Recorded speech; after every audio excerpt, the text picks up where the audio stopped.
એકલા હાથે તાળી નહીં પડે. દાખલા તરીકે તમે જો બાપુ, આ જીવારીમાં આમ ટાંચી મારો, આની માં થાપી મારો,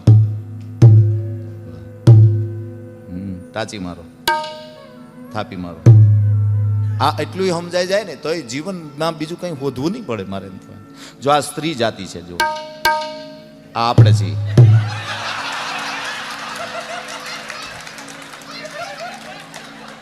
અને એને દેશી ભાષામાં અમે ભોણ્યું કઈ, ભોણ્યું ભોણ્યું છે કાંઈ સુરીલું આમ આમ મારો થાપી એની માટે. અને આ તમે જુઓ, છતાં આનો નેક, આની મર્યાદા, આનો વિવેક, ઈ એમ કે છે ભલે હાવ મારો ભોણ્યું રહ્યો પણ એ મારી ભેગો જ ખરો.